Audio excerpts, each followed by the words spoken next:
When we started in 2006, there were a lot of problems in Holland in home care and community health care.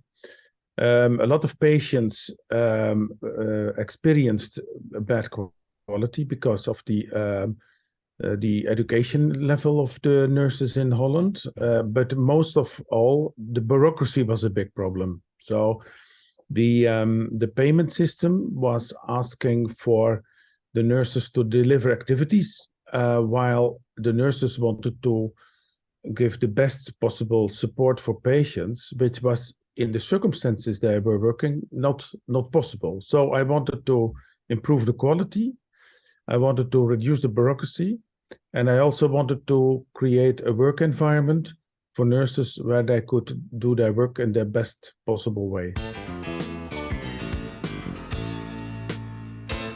For the patients, it was important that I had to do with as less as possible nurses. So the continuity of care improved, and the nurses themselves could decide together with the patient on what they were going to do. So the bureaucracy was not a problem anymore. So if the nurse and the patient decide on this is needed, then they could decide that together. So that was, for the life of the patient, it was much more connected with what was really needed. And for the nurses, they could do whatever they thought was right from their professional ethics. So the quality of the working circumstances improved, and also the quality of care improved. More than 35% of the bachelor nurses in Holland are working for Buurtzorg. And the impact was amazing. Not only the quality, the costs went down with almost 40%. So by just doing what was needed, we could show that it was much more effective. And the national budget on the community healthcare was going down instead of going up. Even in Asia, Taiwan is going very fast. In Brazil, it's going very fast. So the principles are universal, I think. Nurses want to deliver good healthcare, and patients want to have a good relationship with their nurses.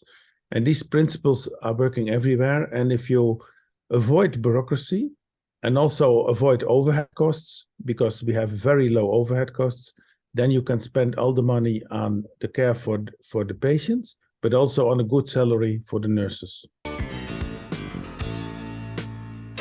I want to say to Lyon that, when I started with this, with just a few people, we never had the idea that it would cover the whole country. So I would like to invite everybody to think about that, how we can take responsibility ourselves to make the healthcare as good as possible.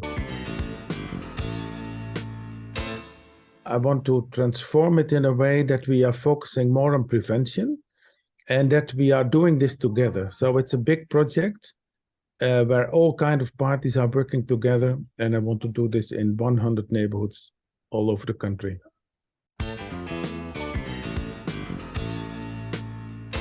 The most important thing is that people have more influence on their own lives, so on their own health, but also on their own circumstances where they can influence their life. So, for example, when somebody has dementia, we should focus on a dementia-friendly neighborhood so that people with dementia can stay in their neighborhoods. Another important idea is that we want to build houses in the neighborhoods so that people don't have to leave to live in a nursing home, so that we can deliver the services in the neighborhood. The next thing is that we think that formal and informal carers should work together so that we can support quality of life of everybody in this neighborhood. Another thing is that we want to improve the ideas of prevention. So I think the focus should more on how can we create a healthy environment. The last principle is that if communities are working like this, if they are caring communities, the health status of people who are living in these communities, and certainly for people, for example, with low income, that we improve the circumstances of everybody in these neighborhoods. So that's my purpose for the coming 5 to 10 years.